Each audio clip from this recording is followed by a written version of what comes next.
Okay. Guys, this is 37th Street Radio and TV, and of course, we are out here hooking you up with the best of the best interviews. And today we have a special guest. Guest, please just introduce yourself. What, am I the special guest? I'm seeing somebody else there. You are the special guest. Come on. What's up? My name is DJ Zach. Yeah, I'm one half of Nini podcast and DJ Zach, as you know him, on Facebook, YouTube, Twitter, Instagram, all that. yeah. So for me, I really got to know about you from the Ikonini podcast, but I later came to understand that you have been doing your thing as a DJ for a very long time. So Yeah. I just want to ask you, like, in DJing, first of all, you have been doing this for a long time. So, like, how can you compare DJing when you are starting out and right now where everybody has a laptop and everybody can be a DJ? I think it's well, I mean, it's easier now to become a DJ, because you access to, like you said, laptop equipment, music is very easy. Back in the days, we had to walk around with like crates of vinyl records. So it was a lot of work. And then also locally getting vinyl was not as easy. And then soon we graduated to CDs, and that wasn't easy as well because CD players cost like an arm and a leg. Even now, I think CD players cost a bit more than turntables do. So back then it was harder than it is right now. And now it's just you just need the laptop and a controller. Some of them are just, they can fit in your pocket. Yeah, that's all you need. And some other people just need laptops. They don't even need the controller. They just play with their laptop. So it's kind of easy now. Yeah. So for starting DJs, a lot of challenges they usually face is that sometimes the equipment, they are very costly. So I don't know if during your time when you are starting out, the equipment was also costly. Like for you, how did you maybe get investments to buy your first equipment? Were you hiring, then you got some money, then you invested? How was it? I know at the beginning the equipment we're using was not ours. There was a ours is very interesting. There was a shop that used to sell records in town, and they had equipment and they have records, and the equipment was just for when somebody is coming to buy records, maybe for testing the records and whatnot. So during the weekends they were not using it. So we made a deal with them whereby they would give us the equipment, we go play at a club. Then when we got paid, we came back to the record store to buy records. So we used the money that we're getting from the gig to buy records from them because we're Yeah. using their equipment. Yeah. So it was a very interesting arrangement. It's not something that would happen today. I don't see, because the equipment is expensive. And those guys put a lot of trust in us. I don't understand why, but they did. So in a week, like on a weekend, we take the equipment, we play on us was only on Saturday and Sunday. We never used to play on Fridays. So Saturday, Sunday, you play the gig. On Monday, you get paid. You go back to the store and buy some records and maybe keep a quarter of the money you earned for something else. So we kept doing that for some time, and then we accumulated a lot of records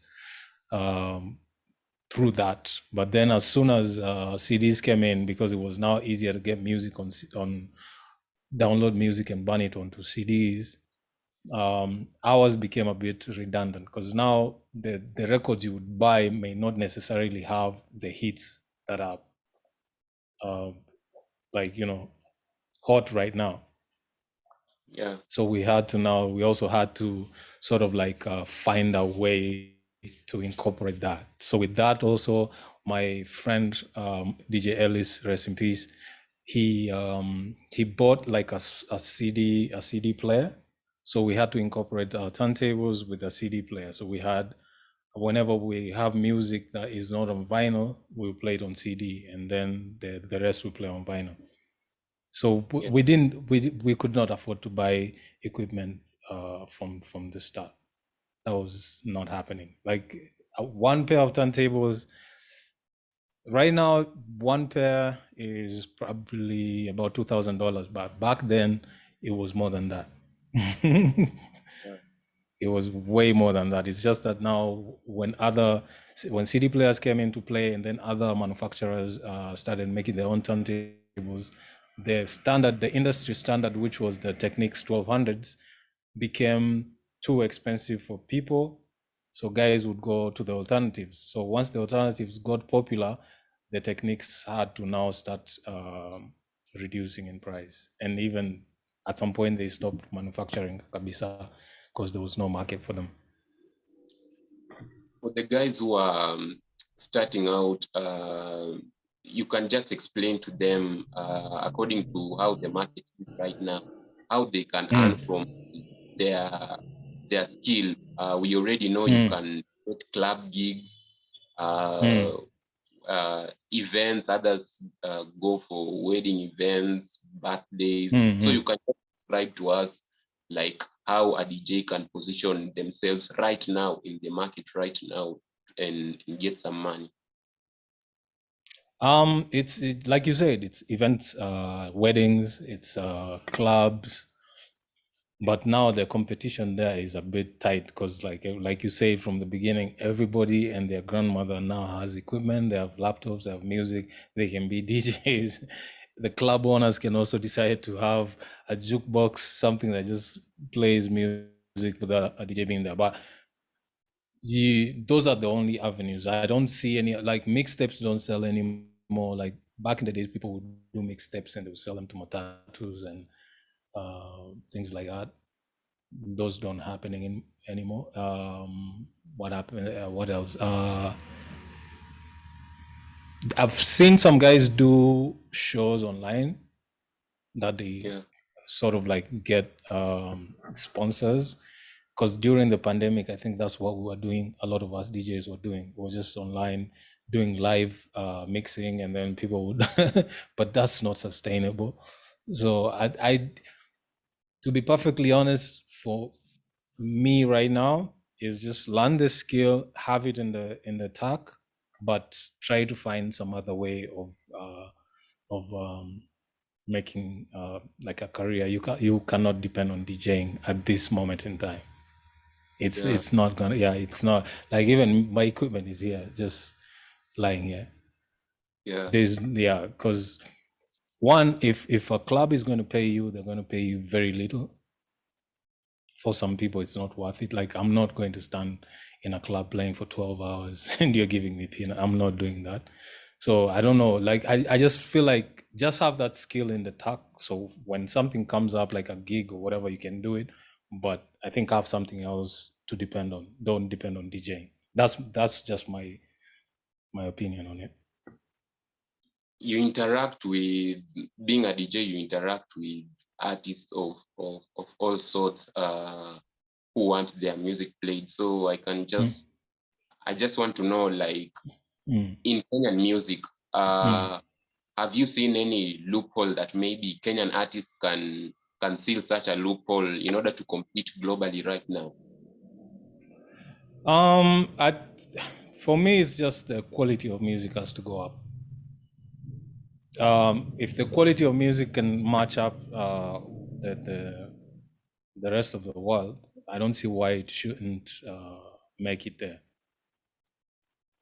It's not about loopholes, or I think for I mean, we've seen like Akina Sauti Sol, Akina K Jones, Akina Octo, they're all making it up there. It's not as big as it should be, but they're doing it. So it's not about loopholes. It's just about raising the quality of the music and looking at the climate. It's called reading the room. Back in the days when we were very like rigid in terms of like what kind of music we were doing. Like us, we just like, oh, we love hip hop. That's all we want to do. At this climate right now doesn't. You have to be flexible. You have to do music for all, like, you know, maybe try all different genres, see what's popular right now. The whole being authentic, trying to stick to that is done with. Like I don't see that flying in this day and age. Like you have to compete now with other. Yeah. Now you see what Nigeria and South Africa are doing with their I think every couple of years they have a new style of music that's popular. Yeah. Us, we want to stick to just one. Either we want to say it's a gangeton or hip hop, or you understand. Yeah. So we can't stick to those two genres and think we're going to. We have to adapt to the South Africa. I think they started with some. What was that style of music they What had before?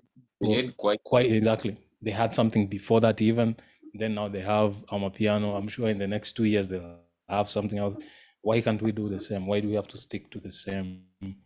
I mean, some artists can do what we're doing now, but as we progress, I think we should come up with new things that are interesting and catchy, and the quality is, up there. Yeah, That's my opinion. By the yeah. you talked about Gengeton, and I just want to ask you, Mm. you see in this country, like every Mm. sound faces a fight from Kenyans themselves. Like Mm.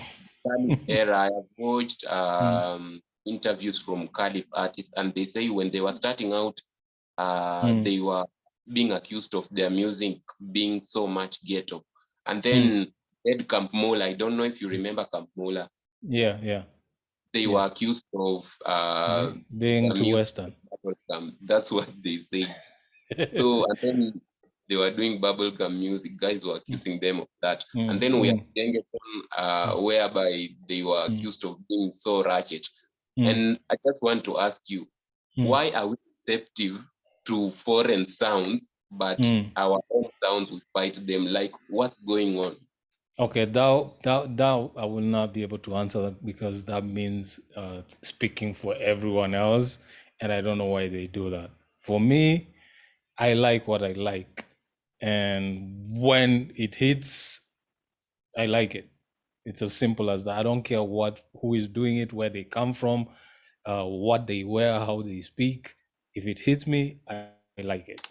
So you will never find me fighting people, telling them, "Yo, you shouldn't do this because it's too ratchet," or this is no. If this is what people should do. Like, let's say three things come out.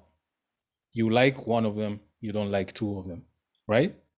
Support Yeah, what you like and leave the ones you don't like. You don't need to talk about it. You don't need to bring it up. Just take the one you like and leave the other. But yeah, the problem with us is like, for you to big up one person, you have to bring the others down, which uh, it doesn't work for me. So I think, yeah. yeah. So I won't be able to speak for everyone else who is doing that, but I was saying like, if something comes out and you like it, support it. If you don't like it, you don't have to speak about it. You don't have to tell anyone that I don't like this, it sucks or whatever. Just leave it alone. There's somebody else who likes it.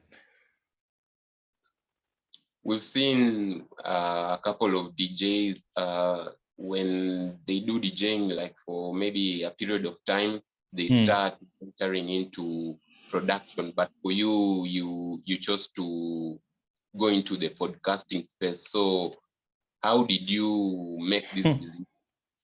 No, no, no, no. I went through all the phases. Started as a DJ, became a producer. I was producing for a radio station. I worked on radio for I don't know how many years, like since 2000 and what 2003, 2004. I've been Yeah, on radio, so I've also done production as well. Podcasting, I think, is just was the next what do you call it? was the next thing. It was either TV or podcasting, and I chose podcasting because it's I have more control over what I'm doing. I don't have to answer to anybody. I see the climate. I see how things are moving. Because when you're working for people who don't see past a certain, who don't see past a year or 2 years ahead, it becomes hard. Like you have to see where the climate is going. So Yeah. so that's just like the next. Usually, as a DJ, you get into production. Like others would get into like music production, which is something I've always wanted to do, but it's maybe the time that's a bit. I don't have the time for it right now because I'm like dabbling in so many other things.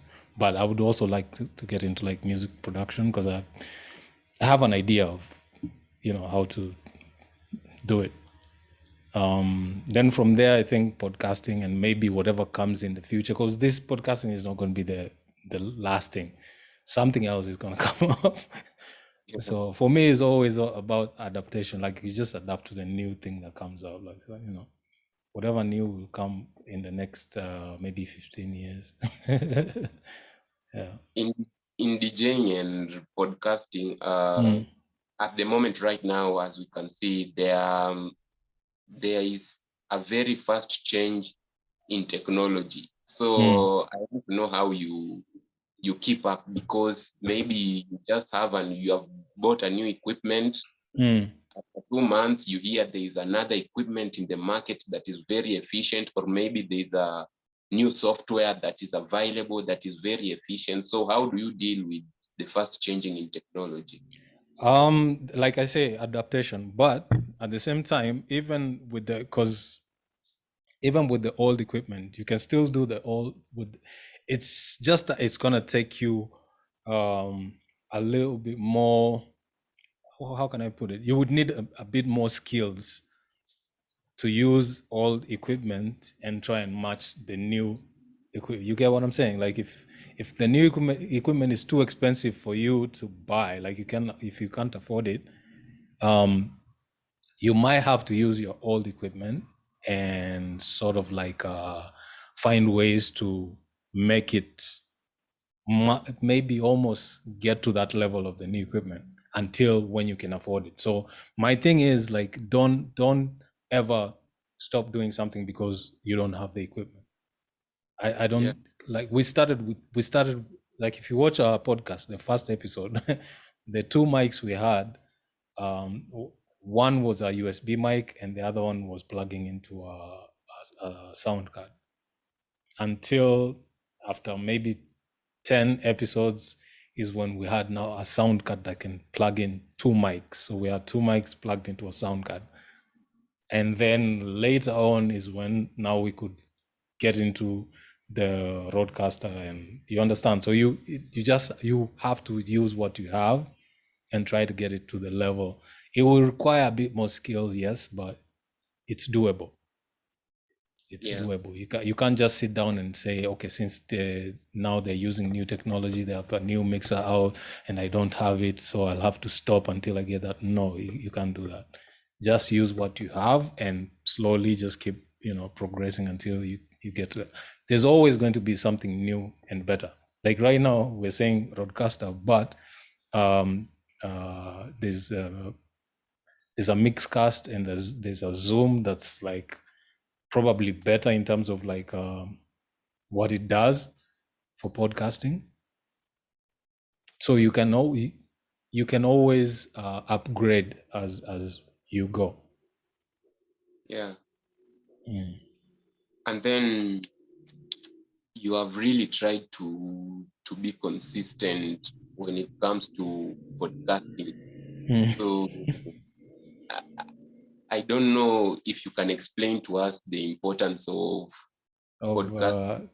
I've and also the importance of consistency, because there are some people who have very good content, but they don't have numbers because people think that this guy is unreliable. today we have an episode, they will have an episode next month. So you can talk about consistency.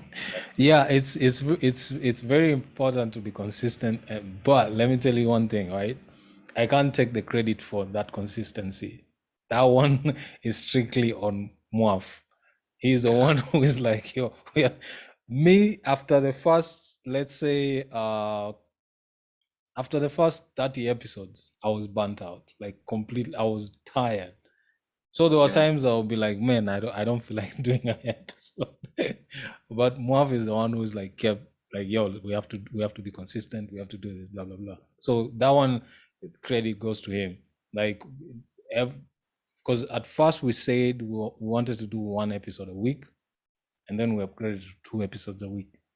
In the yeah, thinking that we'll be able to do 3 episodes a week, that one wasn't going to happen. It's you get tired, you burn out yeah, very fast. Yeah. So that's why, like, some of the longer episodes we chop them up and now post on other days now. But the official days for our podcast is Wednesdays and Fridays. yeah, So if you see something on a Monday, on a Friday, that's an extra that we had. But we record podcast for Wednesday and Fridays. yeah. Again, It's really, yeah, international. like you said, it's really important to have that consistency so that like people know exactly, like, on this day you drop an episode. So they wait for you. So even when you don't drop an episode, you start seeing it in the comments, like, what happened? Is everything, have you guys stopped? You understand? So yeah, it's people need to, it's even on traditional platforms like radio and TV. People know when certain things are supposed to happen. They know when the news is supposed to come in. They know when the music. So they mentally, it becomes sort of like a routine. So if you break that routine, people will get bored very fast. Again, internationally, we are we are seeing like these other podcasts like the Joe Biden podcast, Joe Rogan. Mm, These mm, guys, when you research about them, like you find out that they are making a lot of money from podcasting. mm, So according mm. to you, in Kenya, do you see us getting to that level where you can even like live off this taking care of your children, your family through podcasting? It probably will get there. Maybe not as soon as we might want it to be, but it's going to, because you have to see, like, when you talk of Joe Biden and Rogan, they didn't start with the pandemic. Most of us, our podcast started with the pandemic. It's just so we're very, it's very new to us. They started back in the days, to the point where right now they're on episode, I think 512, 500. Joe is on 515, if I'm not, no, actually 22. So you can see how long they've been doing it for. So that market over there is already mature enough to to know that, this is where content is going. Over here, people still think the mainstream platforms are the ones that, because the money comes from like advertising and sponsorship and things like those. Yeah. So for advertising, guys here still think of traditional platforms, radio and TV. So maybe soon they will also realize, yeah, the numbers on this other side, because the whole idea of advertising is what? To get numbers, is to get as many people to see your product as possible. And that is going to be here. So the people who are doing it right now, I think they have like a head start. From the Konini podcast, Mm. you also talk about issues that really evoke emotions. So I just want to know if it's usually purposed that way, or you're just having a talk and then people Kenyans try to escalate issues. Yeah, I think people try to escalate. It's usually just, it's like barbershop talk. This is basically me and Mo sitting on a couch discussing things that, because it's always like the events. It's not, we don't have like a program like this is what we're going to, no, it's the events. It's based on what happened during the week. It's a recap. So we recap what people were talking about or doing during the week, and we give our opinions. Moaf has his opinion. I have my opinion. We might not agree, and then the audience also have their opinion. And through that is when now you see some people might just try to. Some people are trolls. We have to accept that. Yeah. Trolls are there, and then now there are people who are genuinely like trying to be part of the show, be part of like the conversation. So yeah, you the emotion part, I don't think we can get away from it. Like people, when you one particular thing might happen and three different people will have three different opinions on it, and how, so yeah. So as we are finishing up, Mm. you can just share with us the most important lesson in your journey, what you have been able to learn that you can even advise other guys. Mine is just the simple, do not wait for equipment. Yeah. By the way, truth is, Ikonini started, when did it? I can't remember exactly, but we're like almost a year in, right? But I wanted to do a podcast like 2 years before that. But then the whole equipment thing was the one holding me back. Like I needed a camera. Like, oh, when will I get a camera? When I get a camera, I'm starting a podcast. Kept saying that. When I get a camera, I do a podcast. Then I realized I can record with a phone. But now with the phone, I was like, okay, so I need a mic.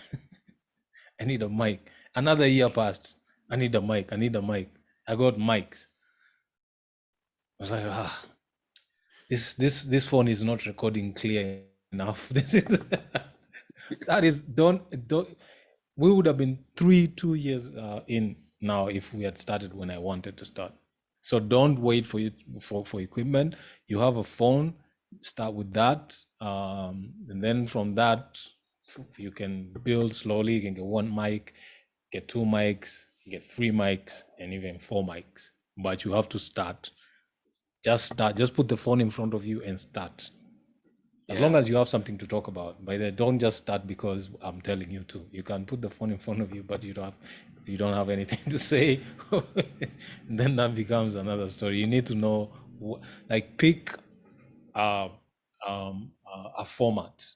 Like for us, our format is just recapping daily events, talking about things that are happening, experiences we've had during the week. Sometimes we have something experiences during the week that we want to talk about. Like if something happens, the things that are very personal, like if something happens to you, you're the only one who can describe it better Yeah. than anybody. Yeah, something can't happen to you and then you expect somebody else to explain to people what happened to you. You are the best person to explain it to people. So just start, put the phone in front of you, start recording, then you can start upgrading the machine later. Yeah.